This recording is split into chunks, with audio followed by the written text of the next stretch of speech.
Amados hermanos, la paz de Cristo esté con todos ustedes y el abrazo fraterno de la Santísima y Bienaventurada Virgen María los acoja. Víctor Gamboa Delgado les saluda con un amor fraterno. Voy a hablarles sobre el demonio y la demonología. La demonología es aquella rama teológica que se encarga del estudio de la naturaleza y función de los demonios, de aquellos ángeles caídos, aquellos ángeles que no perseveraron y que rechazaron la voluntad divina. Ellos la rechazaron por su propia voluntad, precisamente en virtud del libre albedrío del cual Dios los había hecho a la hora de su creación. La demonología es una rama de la teología sistemática que está dispuesta a ser estudiada por todos aquellos hombres piadosos que deseen profundizar en estos temas para la gloria de Cristo. No se ensalza al demonio, porque el demonio, como dice el padre Gabriel Amor, es un perro, es un simio de Dios.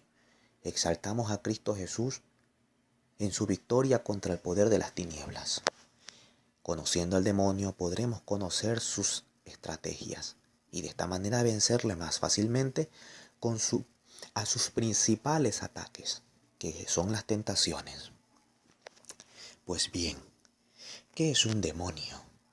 Un demonio es un ángel, es un espíritu, pero que está condenado eternamente. Este concepto tan sencillo, pero tan vasto al mismo tiempo, nos los proporciona el padre José Antonio Fortea en su libro Suma Demoníaca. Eso es un demonio. La creencia del demonio como un legislador o un instigador, mejor dicho, del mal, es una de las constantes y diversas religiones y culturas, aunque con matices distintas. Ello confirma una vez más que las grandes realidades que actúan o perturban la vida de los hombres se expresan como constantes e irrenunciables en todos los tiempos y culturas. Negar la existencia del demonio sería negar la prédica de Jesucristo.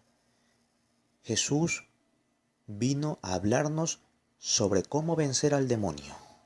Y dice el apóstol San Pablo, porque nuestra lucha no es contra hombres, no es contra la carne, es contra los seres espirituales demoníacos, contra virtudes y potestades, dominaciones, etcétera, etcétera, en la carta a los Efesios. Nuestra lucha va mucho más allá de una lucha humana. Estos seres espirituales nos rodean, nos persiguen, y como ellos todo ya lo tienen perdido, quieren que también nosotros los perdamos todo. Sin embargo, tenemos nuestras armaduras para esta guerra espiritual. Estas armaduras son muy diversas. La oración, el ayuno, la lectura bíblica, los sacramentales, la lectura y meditación del rosario, entre tantas cosas más. Los sacramentos, evidentemente, principalmente la Eucaristía. Pues bien, un demonio. ¿Qué es un demonio? Hablábamos que es un ser espiritual. Pues bien, la pluralidad de acciones que se le imputan al demonio, así como las maldades que lleva a cabo, en la razón de los diversos nombres que la Biblia le aplica al demonio. En primer lugar, debemos entender que el demonio viene del vocablo daimon, en griego. Este significa espíritu del mal, es decir, es un ser espiritual que tiene la capacidad y el poder de inducir al hombre a hacer el mal. También se le designa con el nombre de diablo, del griego diabolos, que a su vez deriva del verbo diabayein, que significa enemistar, indisponer, trastocar. Con otras palabras, su misión es crear confusión y enemistades entre Dios y el hombre, y de los hombres entre sí también. Hay otro nombre muy particular, y es que Satanás es un demonio específico y particular. Cuando aparece en el libro de Zacarías, en el libro de Zacarías capítulo 3, versículo 1, este aparece precedido del artículo el Satán, porque en este momento todavía no se tenía en claro la concepción de este personaje y se lo tomaba como una acción. Pero es a partir de los libros de Crónicas cuando la persona de Satanás deja de ser una acción y se convierte en un ser personal. Y ya no va precedido del artículo, es decir, que se convierte en un ser real. Su nombre en arameo es Hasatán, que significa fiscal acusador. Él se encontraba del lado del trono de Yahvé para acusar al hombre, para instigar al hombre. Era aquel que a manera de abogado acusador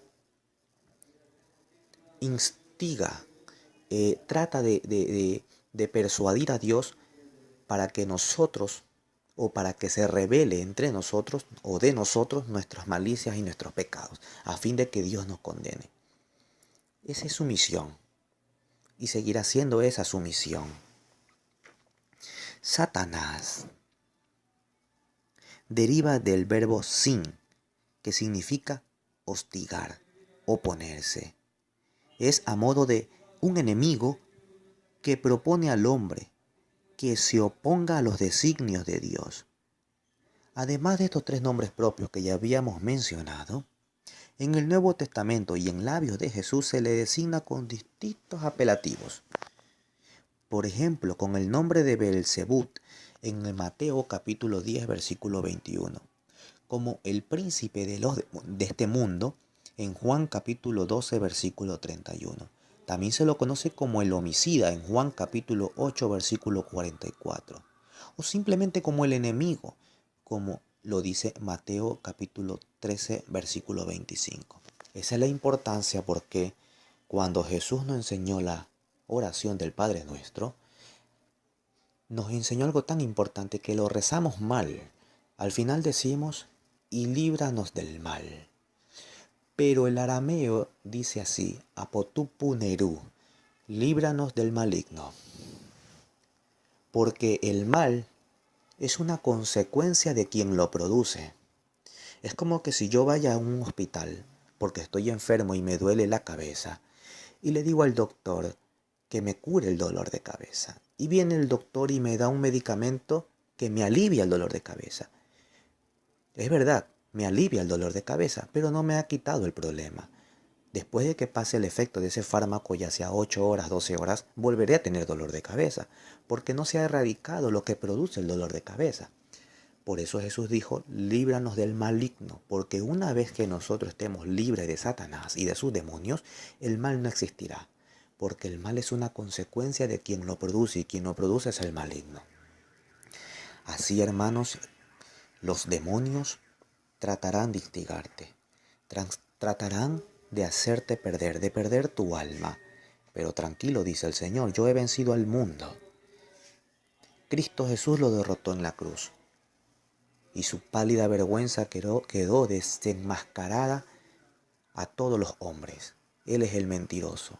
Él mintió, él engañó a los demás ángeles, engañó a todos aquellos que fueron partícipes de la crucifixión de Cristo.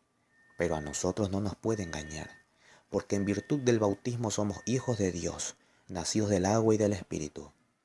Hermanos, que esta enseñanza no sea para ensalzar al demonio, que es un simio de Dios, un perro sucio.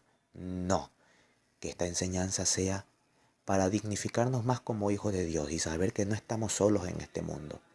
Saber que somos más poderosos que estos demonios y somos más poderosos porque somos hijos de Dios y herederos del cielo. Ave María Purísima, sin pecado concebido. Muchísimas gracias. Dios le bendiga.